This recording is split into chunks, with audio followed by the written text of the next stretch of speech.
ಮುಖಾಂತರ ಮಾತು ನಿನ್ನೆ ಇವರು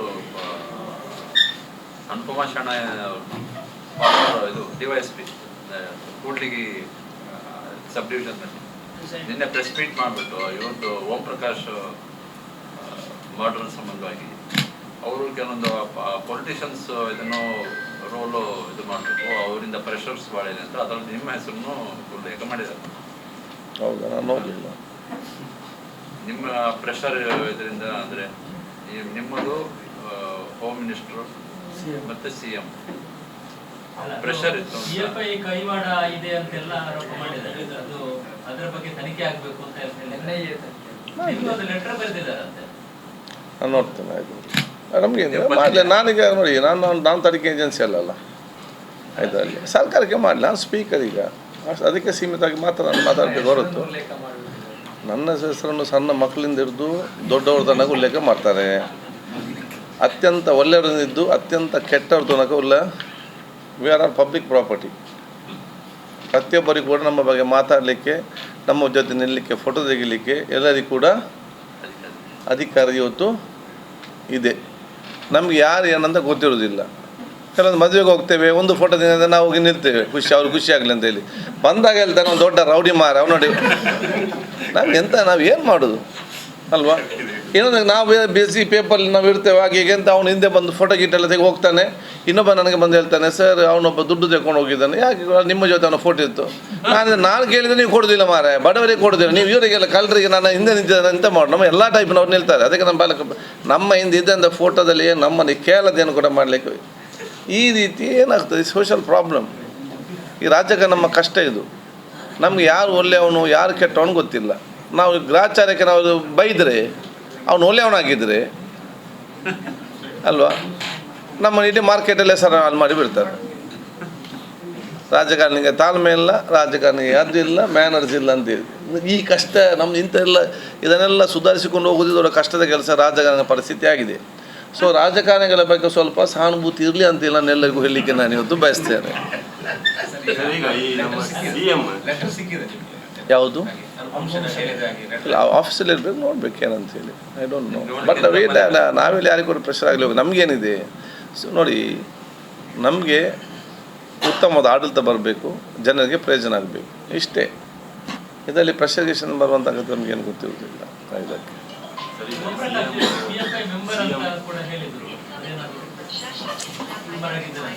ತನಿಖೆ ಮಾಡಲಿಲ್ಲ, ನಮಗೇನು ಗೊತ್ತಿಲ್ಲ. ಅವ್ರು ಸಾಕ್ಷಿ ಇದ್ದರೆ ಹೋಮ್ ಮಿನಿಸ್ಟ್ರಿಗೆ ಹೋಗಿ ಕೊಡಲಿ, ನಮಗೆ ಸಂಬಂಧ ಅಲ್ಲ. ಅದೇ ತನಿಖೆ ಯಾರು ಮಾಡ್ತಾರೆ ಅವ್ರಿಗೆ ಹೋಗಿ ಕೊಡಲಿ.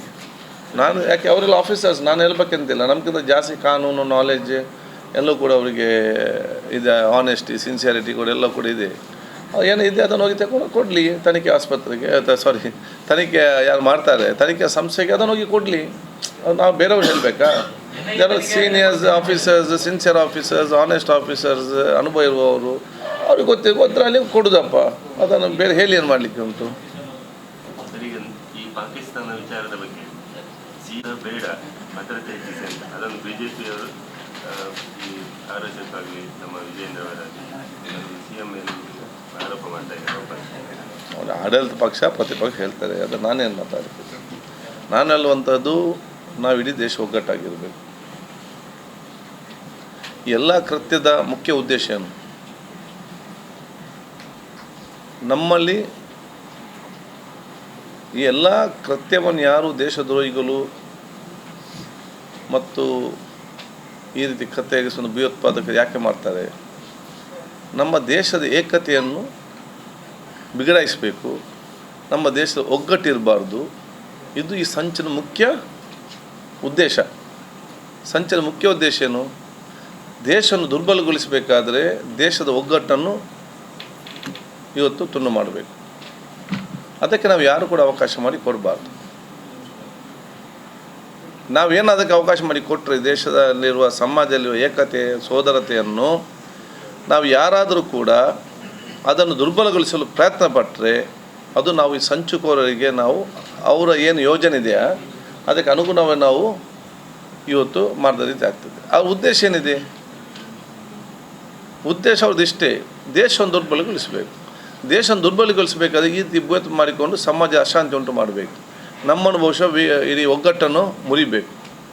ಆದ ಕಾರಣ ಅವರ ಸಂಚನ್ನು ವಿಫಲಗೊಳಿಸಬೇಕಾದ್ರೆ ನಾವೆಲ್ಲರಿಗೂ ಒಗ್ಗಟ್ಟಿಂದ ಇರಬೇಕು, ಏಕತೆಯಿಂದ ಇರಬೇಕು. ಮತ್ತು ಅವ್ರು ಯಾರೇ ಆಗಲಿ ಅವ್ರನ್ನ ಮಟ್ಟ ಹಾಕುವಂಥ ಕೆಲಸ ಮಾಡಬೇಕು. ಅವ್ರನ್ನ ಮಾತ್ರ ಅಲ್ಲ, ಯಾರು ಅವ್ರಿಗೆ ಬೆಂಬಲ ಕೊಟ್ಟಿದ್ದಾರೆ ಅವ್ರನ್ನ ಕೂಡ ಕೇಂದ್ರ ಸರ್ಕಾರ ಮಟ್ಟ ಹಾಕಬೇಕು. ಆ ಕೆಲಸ ಮಾಡಲಿ, ಅದಕ್ಕೆಲ್ಲರೂ ಕೂಡ ಬೆಂಬಲ ಕೊಡ್ತಾರೆ.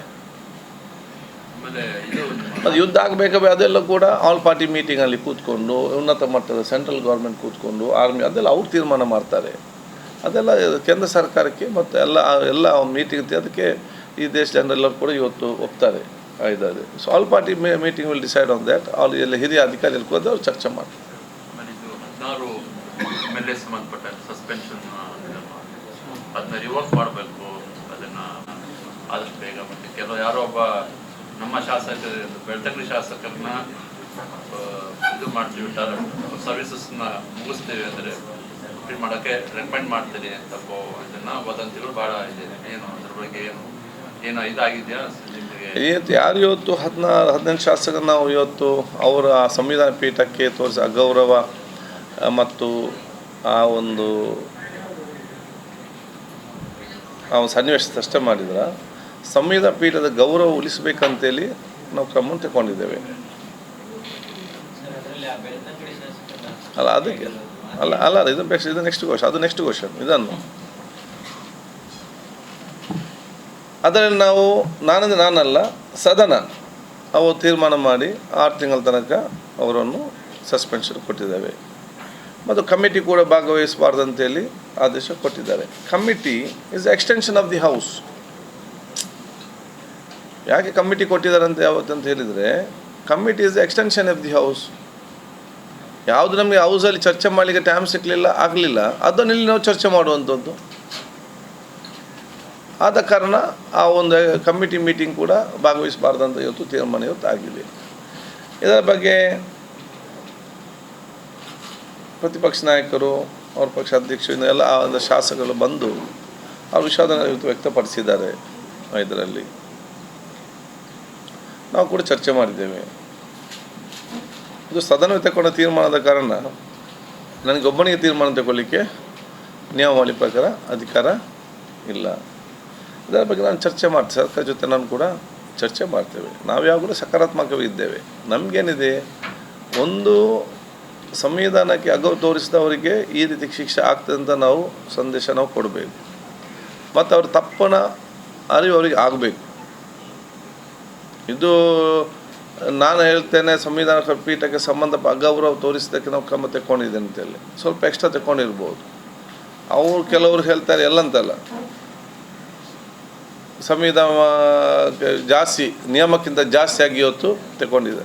ಅದು ಯಾರು ಸರಿ ತಪ್ಪು ನಾನು ತೀರ್ಮಾನ, ಅದು ಕೋರ್ಟ್ ತೀರ್ಮಾನ ಮಾಡಬೇಕಲ್ಲ. ಆಗಬೇಕಾದಲ್ಲಿ ಕೋರ್ಟು ಕೂಡ ಸಂವಿಧಾನ ಗೌರವ ಉಳಿಸಲಿಕ್ಕೆ ಕೆಲಸವನ್ನು ನಿರ್ವಹಿಸ್ತದೆ.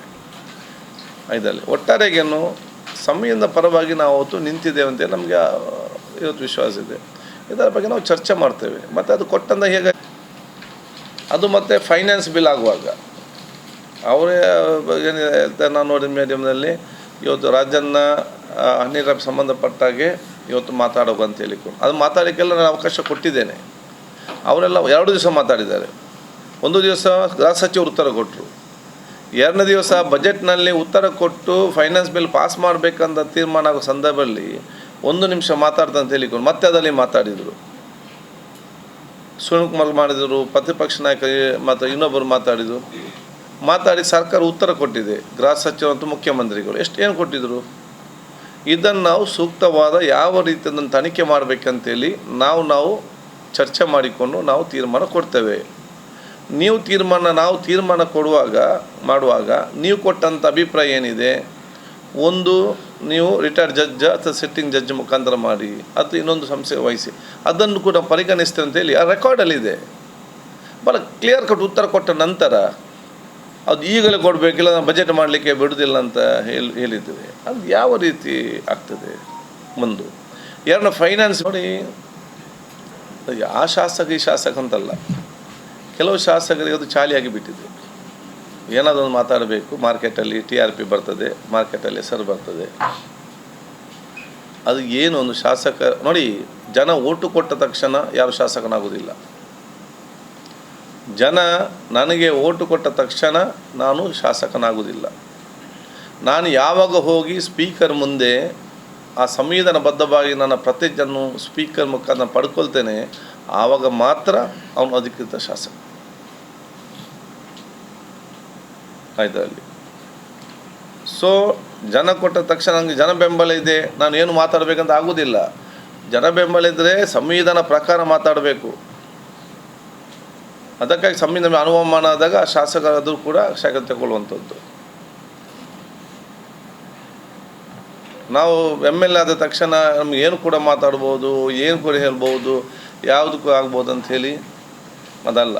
ಕಾನ್ಸ್ಟಿಟ್ಯೂಷನ್ ಪ್ರಕಾರ ನಾವು ಸಂವಿಧಾನ ಪ್ರಕಾರ ಇರ್ಬೋದು, ಸ್ವಲ್ಪ ಆ ಕಡೆ ಆಗ್ತಿಲ್ಲ ಅಂತ ಹೇಳಲಿಕ್ಕೆ ಆಗೋದಿಲ್ಲ. ಅದು ಅದೇ ಒಂದು ಹ್ಯಾಬಿಟ್ ಆಗಬಾರ್ದು. V cannot be habitual offenders.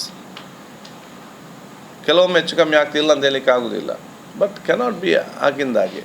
So ಇದನ್ನು ಎಲ್ಲ ಶಾಸಕರು ಸಹಿಸ ಅಂತ ಹೇಳಲಿಕ್ಕೆ ಸಾಧ್ಯವಿಲ್ಲ ಇದರಲ್ಲಿ.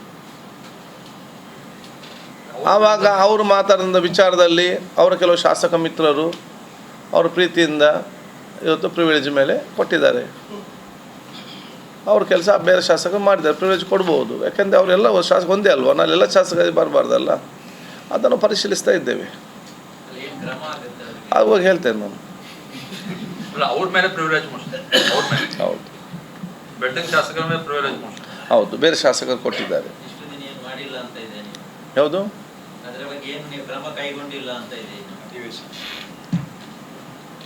ಅಲ್ಲ ಕೊಟ್ಟದ್ದು ಮೊನ್ನೆ ಅಲ್ಲ, ಅದಕ್ಕೆ ಇಟ್ ಟೇಕ್ ಸಮ್ ಟೈಮ್. ಆದಷ್ಟು ಬೇಗ ಮಾಡಬೇಕಾ?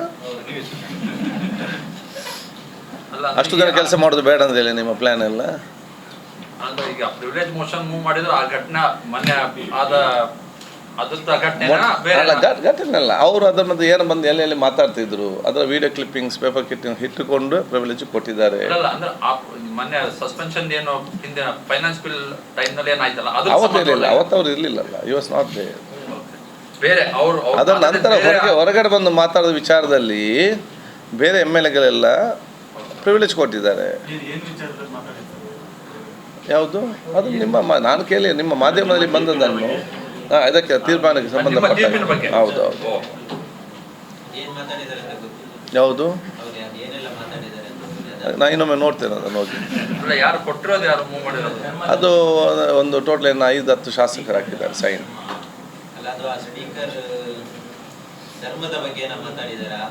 ಇರ್ಬೋದು. ವಿಡಿಯೋ ಪ್ರಿವಿಲೇಜ್ ಕಮಿಟಿ ಅವರ ವಿಡಿಯೋ ಎಲ್ಲ ಕೇಳ್ತಾರೆ, ನೋಡ್ತಾರೆ, ಮತ್ತು ಅವ್ರನ್ನ ಕರೀತಾರೆ, ಎಕ್ಸ್ಪ್ಲೇನ್ ಕೇಳ್ತಾರೆ. ಮತ್ತು ಅಲ್ಲ, ನೀವೇನು ಇಷ್ಟು ಕ್ರಮದಲ್ಲಿ ಅರ್ಜೆಂಟ್ ಇದ್ದೀರಿ ನೀವು? ನಿಮ್ಗೇನಾದ್ರು ಅವ್ರ ಮೇಲೆ ಕೋಪ ಇದೆಯಾ? ಇಲ್ಲ ಅಲ್ಲ. ಪ್ರಿವಿಲೇಜ್ ಕಮಿಟಿ ಅವರು ನೋಡ್ತಾರೆ, ನಾನಲ್ಲ. ಐ ಹ್ಯಾವ್ ಟು ಡಿಸೈಡ್ ಆ ಪ್ರಿವಿಲೇಜ್ ಕಮಿಟಿ ಕೊಡಬೇಕಾ ಬೇಡವಾ? ಅಲ್ಲ, ಈಗ ಪ್ರಿವಿಲೇಜ್ ಕಮಿಟಿಗೆ ಹೋಗಿದ್ಯಾ? ಅದು ಹೌದು, ಅದು ಹೋಗ್ತದೆ. ಪ್ರಿವಿಲೇಜ್ ಕಮಿಟಿ ಹೋಗ್ತದಲ್ಲ, ಹೋಗ್ತದೆ. ಇನ್ನೂ ಇದಾಗಿಲ್ಲ. You have not yet sent. No, I have approved. That will go to privilege committee. ಆ ಕಮಿಟಿಯಲ್ಲಿ 10-15 ಜನ MLAಸ್ಗಳು ಇರ್ತಾರೆ, ಅಧಿಕಾರಿಗಳಿರ್ತಾರೆ. ಅದನ್ನು ನೋಡ್ತಾರೆ, ಅದು ಸಂವಿಧಾನಕ್ಕೆ ವಿರುದ್ಧವಾಗಿದೆಯಾ, ಪರವಾಗಿದೆಯಾ, ನಿಯಮ ಪ್ರಕಾರ ಉಂಟಾ, ನಿಯಮ ಪ್ರಕಾರ ಇಲ್ವಾ, ಅವ್ರನ್ನ ಕೂಡ ಎಕ್ಸ್ಪ್ಲನೇಷನ್ ಕೇಳ್ತಾರೆ, ಯಾವ ಸನ್ನಿವೇಶ ಯಾವುದು ಏನಂತೇಳಿ. ದೆನ್ ಆ ಪ್ರಿವಿಲೇಜ್ ಕಮಿಟಿ ಅವ್ರು ತೀರ್ಮಾನ ಮಾಡ್ತಾರೆ. ಹೌದು, ಲಾಸ್ಟ್ ವೀಕ್.